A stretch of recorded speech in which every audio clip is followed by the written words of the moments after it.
mga middle age na yan, di ba? So now I'm happy that we are all young. However, let me just have this request for consideration. I will not be talking about disallowances and audit findings because they are on the website. No? And if I discuss about disallowances and audit findings, I am very sure that I will again be rejected by the commission of appointments if ever they will schedule me for another meeting this year. Okay? Anyway, so much for that. So if I may just concentrate on how can we partner in terms of auditing with the citizen, or what we call social accountability, and then expounding a little bit on the citizen's participatory audit. So, of course, there are various ways to enhance government accountability. One is through the rules and regulation, and this being done with the issuance of the necessary procedures, conduct of audits, etc. They also have the use of market principles, such as the privatization or contracting out to private sector and the NGOs. I was just mentioning to Manu about the Civil Society Empowerment Fund, and I said that this is really basically the purpose of that. We are inviting citizens to monitor public procurement. Kaya lang po may problema po yung mga citizens natin, especially the common citizens. We have cases in Mindanao na yung farmer nagbebenta ng kalabaw para makapag-monitor ng public procurement. They have to do that, really, no joke. Ngayon, ang gusto nila, kung sila bibigyan ng pamasahe para sila makapag-observe, kukunin nila sa gobyerno na kanilang i-monitor, hindi naman ata tama, di ba? Sabi nga, dapat itong Citizens Empowerment Fund, malagay sa isang ahensya na hindi magbibigay ng ibang kolor, the CPA or CSO, mag-monitor ng procurement. Next po, of course, we have independent agencies, such as the Ombudsman, the Audit Commission, etc. And of course, number 4, the last, of course, is social accountability. So, indeed, we have very success with this, and one key lesson is the success of depends on direct participation of the people. Next. So, social accountability is an approach towards building accountability that relies on civic engagement. Next. Means ordinary citizens and CSOs participate in exacting accountability. And this is dito po nang galing yung participatory audit na sinasabi namin. Next slide, I'll be showing you the social accountability and other forms of accountability. We have horizontal accountability. You know, accountability within government agencies, the check and balances institutions. Kunyari, the Department of Finance would be exacting its administrative supervision over the Bureau of Customs. No? We have the vertical, where it's the citizen and the other non-state actors directly seeking enforcing accountability of government. And we have the diagonal, where the citizens directly engage in horizontal accountability institutions. So the citizens' participatory audit is in fact an example of diagonal mechanisms or forms of accountability. Next. Now, let me just give you an idea, kasi baka masyado tayong focus support. Pag nawala na yung pork barrel, wala na tayong gagawin. So let me just tell you that marami po sana pwedeng bantayan So, naisip ko kanina kopyahin ko nga kaya ito. Kasi sa totoo lang, kanina lang ako nang gawa ng slides. Dahil wala lang ako talagang time, galit pa ako sa hearing. So yung forms of accountability, one of course, the resource tracking. Para tayo excited, dahil kung wala na yung pork barrel, you can focus on the internal revenue allotment. The internal revenue allotment is the lifeblood of the local government, as you understand, right? So, yung internal revenue allotment, ito yung share ng local government from the national wealth, di ba? Kung malaki ang city or malaki ang isang province, napakalaki ng hira nila. And kung paano ginagamit ang TIDA, minsan ay, you see, magkamag-anak ito magkamag-anak ito din na kung ano yung nakikita mo pagka dito, ganito din ang ginagawa nila nila. You have also the 20% Development Fund. Just, ano naman yan, just a portion of the internal revenue allotment should be allotted to development purposes, no? Nung pumunta ako sa Quezon, gusto ko po kasi medyo masaya. Sabi ko sa pamangkin ko, kumusta ang development funding mo? Okay naman, anong ginagawang development? Paano ginagamit ng development fund? Ayun, improvement of the parking, improvement of the public park. Okay, 5 years after, how is the development fund being used, my dear? Ganun pa rin natin, improvement of the public park. So, ganun yung paggamit. Kung minsan kulang sa konting creativity, or resourcefulness, pag-isip, ano bang klase ng development pa ng pagkagamitan. Ngayon na naman, may kilala akong barangay, sabi niya, alam mo, one time, pinabot kami lahat ng barangay captain. So, tuwa naman kami, punta kami Singapore. Study. Nung pagbalik namin, hinahanap namin, barangay captain, asan ba yung share ng amin for the barangay development fund? O di ba nag-upload kayo? Di na yung barangay development fund ninyo. Okay? So as I said, we have so much na nakita natin with the PIDA. I think you can also see a lot in the if you watch. Okay? If you watch the okay? Next, of course, is the special education fund. Special education fund, ito yung binibigay sa school, Special education fund, ano din yan? Critical din yan kasi ito yung pinapapagawa ng ginagamit sa pagpapatakbo ng mga divisions in the schools, Kaya lang kung minsan, I know very well of one LGU, ginamit ang special education fund by bumili siya ng pangkaterbang gift check at i-distribute sa mga teachers. And therefore, it is how to utilize the special education fund. So, ladies and gentlemen, I think you have an idea of how exciting it is to watch not only PIDA, but also IRA and also the special education fund, and of course, Calamity Fund. Mamaya, papakitaan ko kayo ng konting Meron kami ginawang konting pag naiinit kami, nagagawa kami ng medyo pampasaya. So, nagawa kami ng konting slides, how do you audit the disaster fund. Next, of course, is you can have, aside from resource tracking, and resource tracking simple lang. Hinahanap mo saan galing ang pera, anong nature ng pera, and then kung sino-sino siyang kinusundan. Yung pera from the national government, ibinaba sa local government, itinasfer sa NGO. Or tinasfer from the national to the local to the barangay. Okay? So, tinitrack mo siya.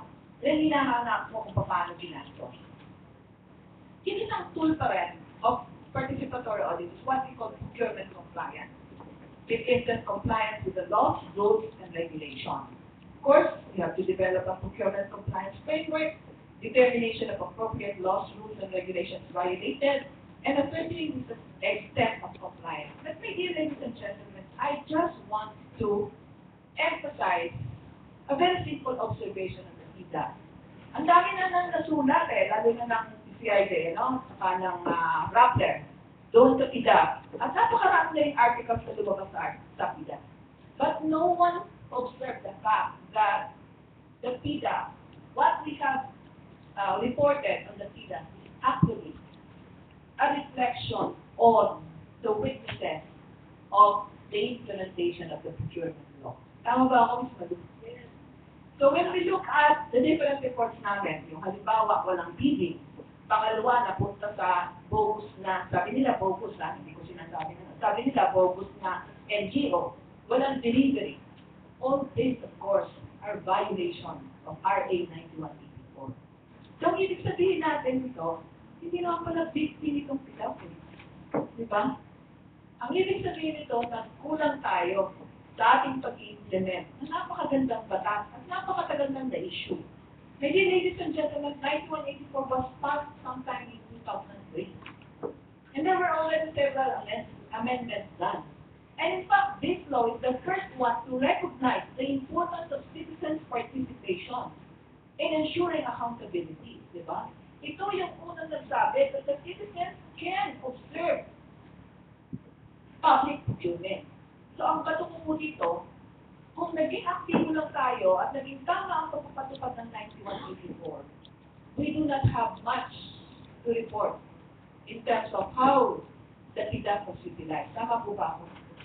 Because we're talking of procurement violations. You're talking of absence of bidding. You're talking of existence of ghost suppliers. You're talking of ghost delivery, which are actually all the resulting irregularities out of non-compliance with the procurement law. So I said, much has been said, okay, abolish PIDA, it was abolished. But one lesson needs to be emphasized, and that is, we need to revisit and reclaim the power that the citizen must actively monitor public procurement. Okay?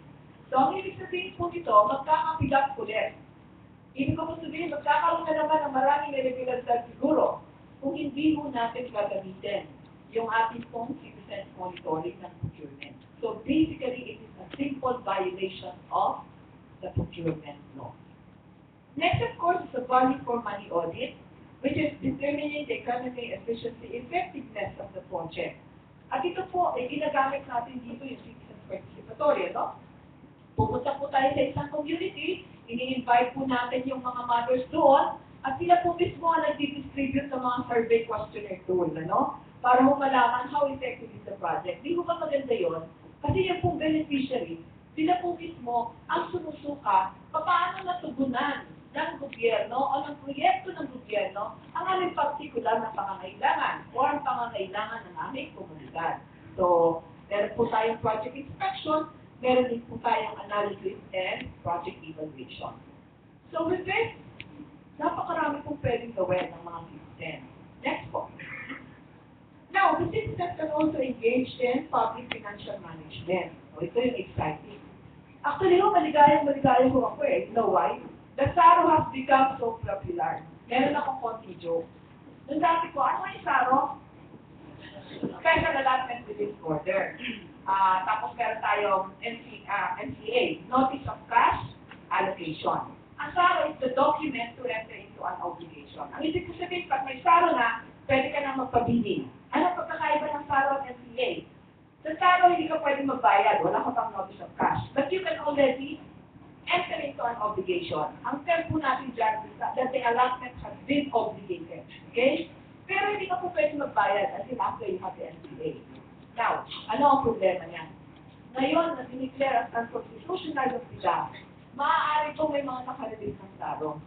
Alam po natin sa ating realidad, ang magbibilis na kontraktor, ano kung sasabihin kapag napangakuha na ng SARO, sige, mag-start na sa kontraktor kahit wala pong NCA. Ay dineclare po siya as unconstitutional.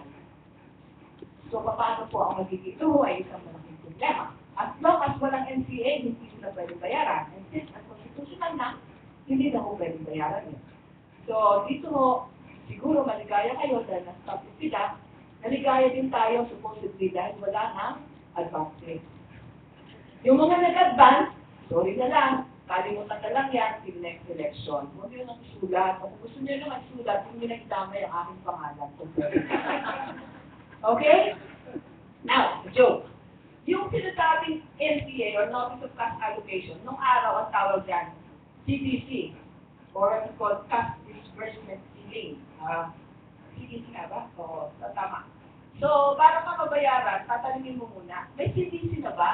So, yung mga contractor, kung nagpapalaw sa COA, or hindi naman sa COA, kasi yun sa amin, meron kaming cash. So, kunyari, pumunta sa isang agency, nagabihin niya dun sa accounting, hanapin niya, pwede na ba akong maningil, di ba? Sabihin, wala pang NCA eh. Sabihin, di ka pa pwede bayaran. So, nung araw, CDC ang tawag dyan. So, meron din kami sariling mga claimants, no? Pasok yung isang matanda, sabi, Sir, pwede na ba akong mangulit ka? Wala pa akong CDC eh. Oy, sige, babalik ko lang ako. Maya balik na naman siya. Ma'am, pwede na ba akong mangulit ka? Wala pa nga akong CDC eh. Ang tagal naman ni Daisy. Anong oras ba talaga si Daisy? Ayaw yung magsawa, hindi ata nakuha. Okay. Data si Daisy, ikaw talaga. Okay. So, budget formulation is indeed very good that citizens are being technically involved and, I would say, informed about the budget process. I remember the late Secretary Bongkodin, who has been very, very passionate in trying to share the different vulnerabilities of the public financial management process. I think I developed a lecture also on this. And dun yung talaga makikita yung mga iba't-ibang loopholes ng budget system, no? So, under the, meron tayo mga iba't-ibang pamamaraan ng citizens engagement, just like the participatory budgeting in Porto Alegre, Brazil. The last time I was in London, we're talking of citizens participation. Sabi ko gano'n, how is it dito sa yung budget formulation, yung participatory budgeting sa Brazil? Yung pala, isang munisipyo lang ito ginagawa. Ako naman shock na shock. Impress ako, akala ko sa buong Brazil. Kasama yung citizens, hindi daw. We are yet to see an example of participatory budgeting on a national level. So siguro, dream to be ito na dumating tayo dun sa point na yung buong citizens kasama sa participatory budgeting for the entire budgeting of the government, no? Then of course, we have the budget review and analysis. Maraming nagsasagawa nito. And I think this is being done also. I'm very glad with the different, right now, the CCIJ, the Rappler, the different media that we have. Kasi with this, nagkakaroon yung mga citizens ng means na malaman, makialam sa allocation of resources. If there's anything na siguro parang nakikita natin na disadvantage nung nakikita natin na ito yung tinatawag natin dito na nasisira yung allocative efficiency ng budget, di ba? One of the purpose of is the allocative efficiency. Nasisira kasi may budget na for education, may budget na for construction of roads, pero biglang magpapasok ng another allotment through the initiative of a lawmaker, di ba? So, nagkakaroon ng misallocation sa basic services. Now we have also the budget expenditure tracking, such as the PEP, the Philippine Procurement Watch, the InnoWatch, the Bantay ng Sangan, the Textbook Watch, etc., and all kinds of watches. Then you have the performance monitoring in terms of monitoring the outcomes of the different budgets provided to the different agencies. Next one. Of course, we have the audit of the allocation and utilization of the FIDAP and the DILP. This is our report 2012-03. We'd like to describe it as the report that launched 8,000 investigations. So, we're very happy na pick up yung report kasi that means talagang naging alerted yung mga citizens. But I tell you, we have been reporting several issues already on the FIDAP for the past years. Kaya lang, this is the first time na ginawa siya on a GWASPA approach or government-wide sectoral performance audit. Ang ibig sabihin po ito, lahat ng implementing agencies ng FIDAP ay tinignan. Unlike po nung nakaraan, na ang ginagawa lang po ay kung saan po inilabas yung pera, doon lang po sa agency yun na nakasentro yung audit.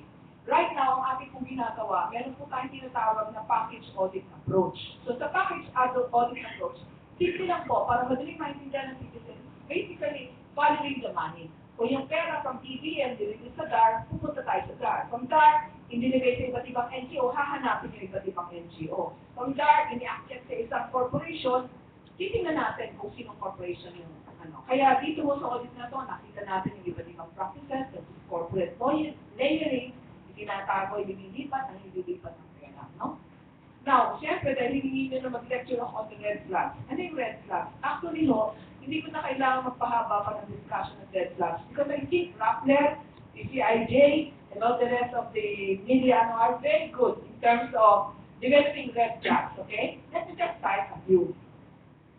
Meron po kami dito tinatawag na parang sa amin ano yung red flags ng OD na hinahanap namin sa procurement code. Kunyari po, para ho makapag-participate sa public bidding, ay kailangan ho bumili ng forms, sa public bidding forms, ano? So, ang isa pong red flag nito, halimbawa, magpapabid kami ng kalye. Marami po ang bibili ng public bidding forms. Ang ibig sabihin, many are interested to join the public bidding. Pero makikita mo po yun dahil doon po sa sale ng public accountable forms, bidding forms.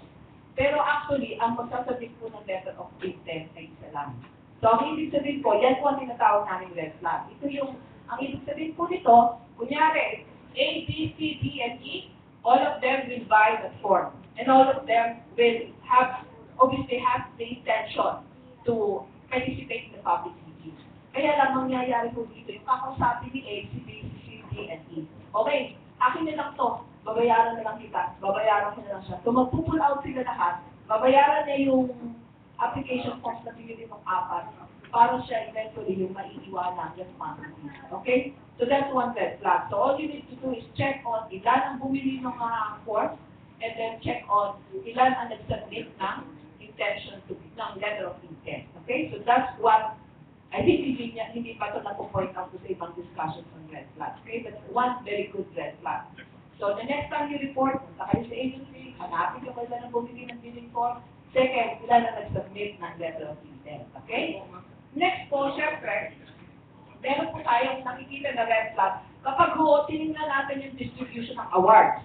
Pag nakita natin yung procurement records, halimbawa kung mayroong 800 million worth of procurement transactions, ilang beses sila nag-procure, kunyari 10, doon sa 10 na yun, parating na nanalo si Agency A, si Contractor A, then it's high time to look into the ownership of Agency A or Contractor A. Okay? So ito rin po yung isang pangalawang red flag. Pangatlong red flag, sige ho, ang tinatawag natin dyan, meron po tayong tinatawag na procurement process.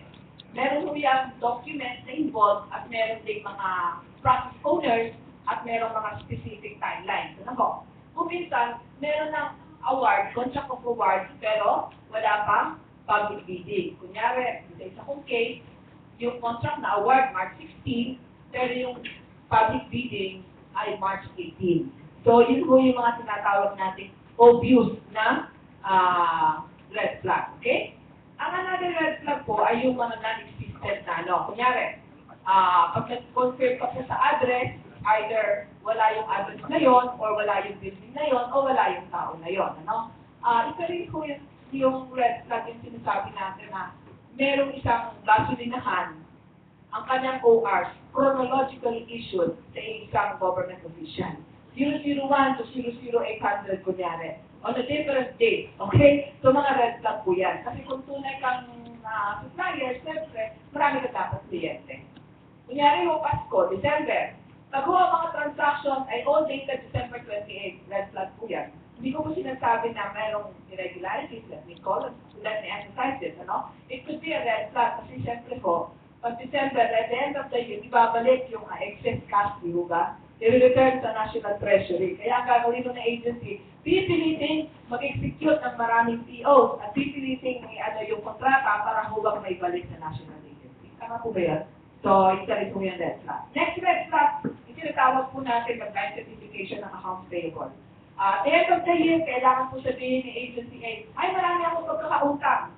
Kay Edwin Gao, kay Madu Mangahas, kay Sheila Coronel, whatever. Pagkatapos makikita ng auditor, hindi nagbabago yung list of creditors niya at the end of every year.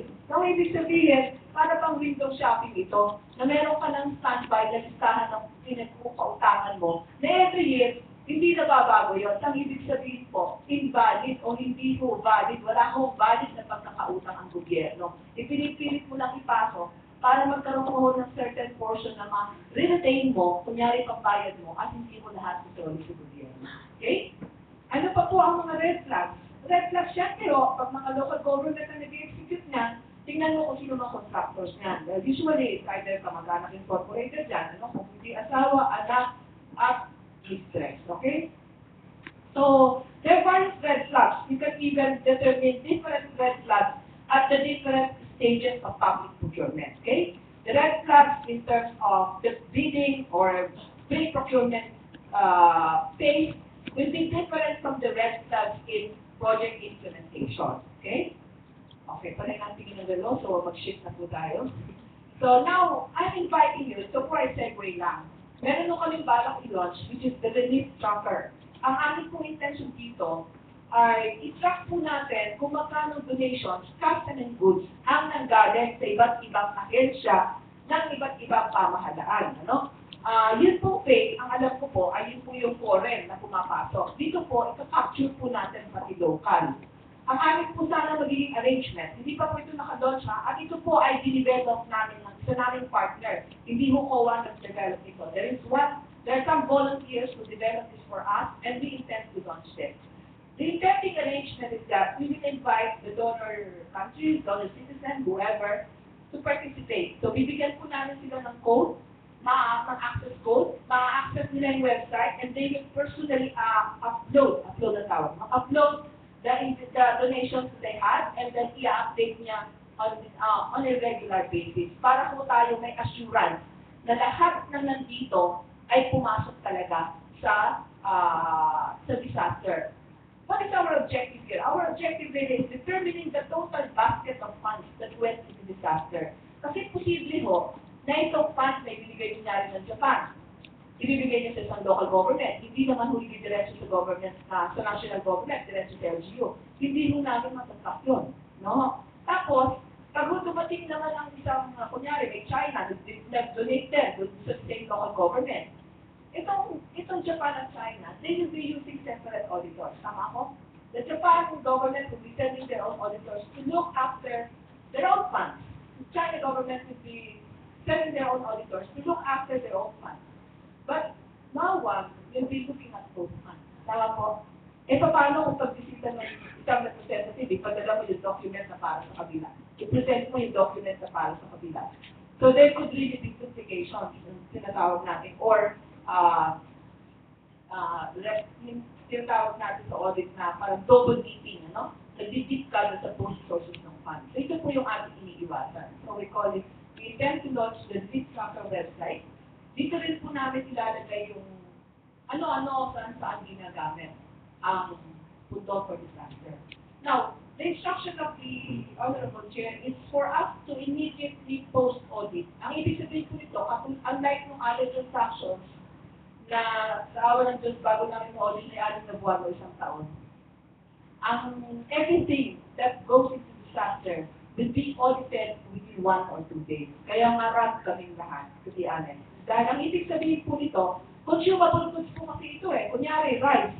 Eh, pag 1 taon po namin nahanapin yung bigas at kung saan dinala, hindi na po natin madaling makita. Kaya ang instruction po is for all disaster-related agencies and for all disaster-related transactions to be immediately post-audited.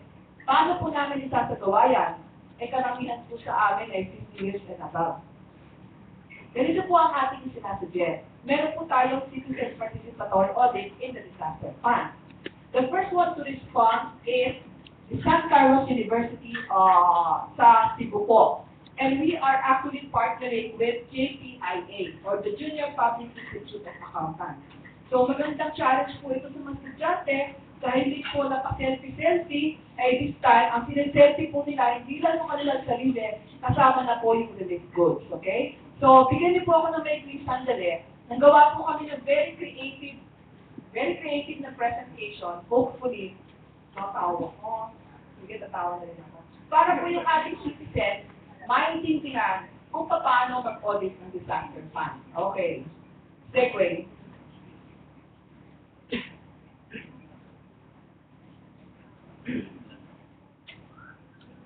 So ito po yun, i-discuss po natin yung flow of relief operations, yung 4 types of operations, NROC, William Moore, AS21, and XC. And then ano po yung procurement process? What are the documents involved? So the citizens will be looking for this. And then how is it being done? Okay, there's the supplier, there's the DSWD representative, okay? They will be checking the acceptance and inspection report. So ito po basically ang gagawin ng ating citizen volunteers. They will be looking at purchase order, they will be looking at delivery receipt. And then susundan mo nila hanggang sa warehouses. And again, document review the documents in the custody of the warehouse manager. Conduct an inspection of the family food pack. Hindi ho kami nag-a-advertise dito.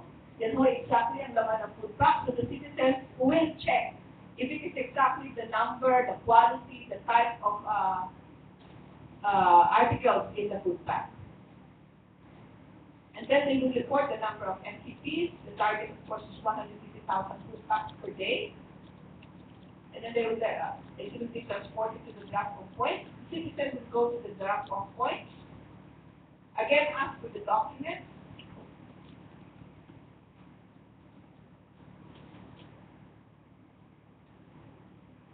So basically, pag nag-orientation kami, ito lang yung ginagamit namin. So parang napaka-simple para sa mga citizens kung paano nila susundan at paano nila gagawin yung disaster audit. Kasi mo, dahil disaster response po ito, most of the audit regulations are relaxed. Di ba? Hindi naman tayo pwedeng magsabi, teka, hindi pa kayo pwedeng bumili ng bigas dahil wala pang public bidding. Baka mamatay yung mga victims. Ano? O kaya naman, no, pagbaba ng aeroplano sa Tacloban, nakapila na yung mga victims, hindi mo namin pwedeng sabihin, okay, maglabas kayo ng lisensya at mag-submit kayo ng ID. Hindi mo pwedeng ganon. Baka patayin kami ng mga biktima. Di ba? So all we need to do is to creatively think of a way how do we document the distribution of the relief goods. And then, ang sinasabi mo natin dito, ipopost natin dito sa website na ito kung paano nangyari yung distribution. Let me just cite this very personal experience. I was in Cebu last week, I guess. Nagkaroon po ng power shortage, ano? Kasi nagkakaroon po sila ng power sharing with Bohol and with Tacloban. Alam nyo, hindi sa pagmamayabang, I even have pictures, pero dyan ko na rin dumating po ako mag-alas 8 ng gabi, nag-inspection po ako ng warehouse. The DSWD persons are there. The relief operation is ongoing, continuously ongoing, and the audit teams, the co-audit teams are also there. Kahit po blackout. At tawa ko ako ng tawa kasi sabi nila, ma'am, lalo kami hindi pwedeng mawala kasi blackout. Baka kung maubos at madala kung saan-saan ang relief goods. You know, sometimes we're so paranoid din, no? Talagang lagi natin iniisip na nanakawin itong relief goods. Dahil dito sa iniisip natin ito, hirap na hirap din po kami kung pag-isip ng paparaan, kung paano po natin babantayan. That's why really, this is an appeal also to the ordinary citizens to take an active role. So, kung minsan pag pumunta kami sa warehouse, marami naman volunteers and I'm so happy. There are so many volunteers.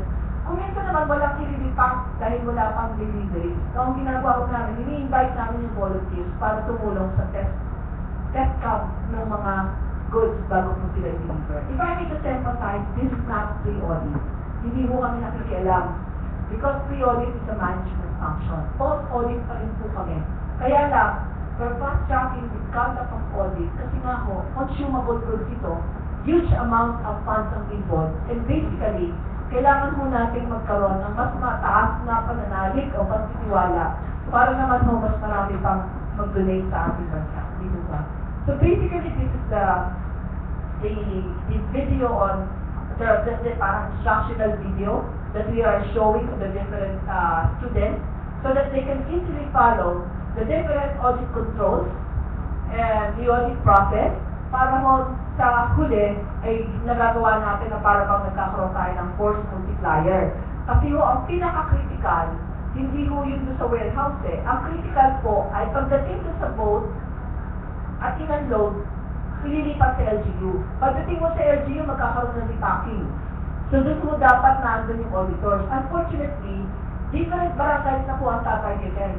So ang ibig sabihin po nito, dapat meron kami partner citizen para bawat isang delivery, may kasamang DSWD, may kasamang representative ng COA o kaya yung citizen's partner so that they can document and observe the process of the transfer of the goods from the ng DSWD to the different local government officials. So ito po yung critical para sa amin.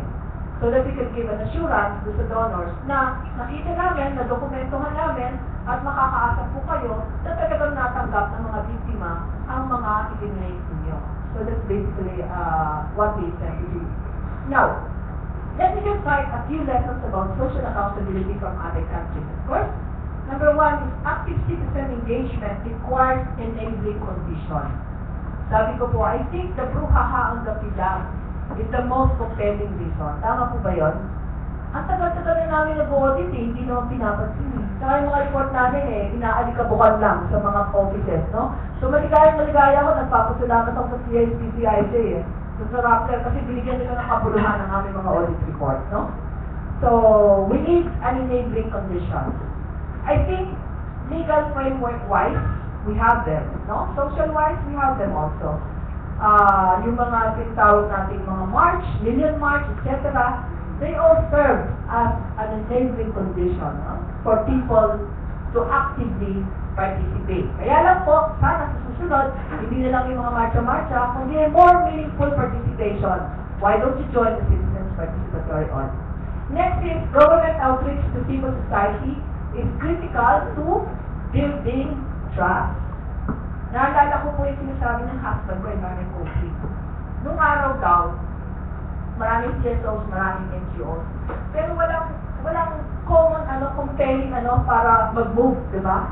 I think the Million March and the different discussions is really the main, catalyzer for this, no? Next is proactive disclosure of information by the government about its plans during transition helps manage expectation of citizens. I'd like to say, sabihin na natin, we are trying our best to upload as much information as we can. Lahat po ng audit reports ay nakapost po sa Commission on sa amin pong website. Pinipili po natin solving yung delay in the release of the report. Hinahanapan po natin ng solusyon. Kaya nga po yung Citizens Participatory Audit is also one tool that is intended to do that. At dito po nga natin sinusubukan sa disaster audit if we can really do an immediate post-audit of all these transactions. Of course, another lesson is it is important to invest in improving service delivery through partnership with civil society and service users. I think we're doing that on the various modalities, right? Next is engaging with a broader range of stakeholders during transition, increase the legitimacy of the new government, and increases sustainability of reforms. When you ask me, how do you sustain the Citizens Participatory Audit? It is as simple as, of course, itatap mo yung local community kung nasan yung project para hindi na siya na mamumroblema sa pamamasahe. The second initiative, of course, is exploring engagement with the students, di ba? Kung meron po tayong doktor sa baryo, sana maganda rin yung doktor sa barangay. Ano kaya mali? So we're looking at the graduates of accounting courses to devote their last sem by being deployed in the barangay. Pwede sila barangay sa kanilang lugar or barangay where their school is, no? Para mag-observe, tumulong sa financial management. Kung nung araw, nung nag-aaral pa ako, ay hirap na hirap ako makagawa ng financial statement na pinagbubuo lang ng teacher ko. Siguro this time, mas exciting kung gagawa ako ng financial statement sa barangay na kung saan ang taxes ng nanay at tatay ko ay nagtutungo. Right? Okay? And then next. So the Philippines, of course, for People Power Revolution, to pro accountability, citizen engagement, either in public financial management, public procurement, and education. Again, if I may repeat, the PIDAP Bruhaha, in the end, is all about our failure in procurement process, right? Our failure in implementing the procurement law. Especially the failure of the citizens to actively use that power to observe the procurement monitoring, to join the procurement monitoring. In Indonesia, the lessons, new legislation on freedom of association, expression created. Kung hindi ko nababasahin yan, hindi naman tayo interesado, no? So in the end, ladies and gentlemen, we're working our best in order to engage with the citizens with a single hope that perhaps we can really have a government that we deserve, no? So everyone is working for this. Kaya lang I tell you, it is very difficult to work on a platform of reform. Hindi naman kung gusto natin ng tama, madaling magpatupad ng tama eh. Kasi yung sa kadalasan, gusto kong itanong, ano ba talaga ang gusto ng mamamayan natin? Yung tama at maganda? Madaling sumagot ng oo. Pero pag nagkasubo ka na, kukunti lang po ang naninindigan. Kanina po, binanggit ni former Secretary Jokno na dapat daw kung nababypass sa CA, eh nagre-resign na lang. Wish ko lang, di ba? Wish na wish. Kaya lang po, there are some other considerations. Kung kaya naman natin panindigan, at kung kaya naman natin maglingkod ng walang pag-iimbot at buong katapatan, huli ang confirmation. Maraming salamat po. Pasensya na po kayo, tatakbo na po ako dahil may po ako. Wala nang question. Sige na.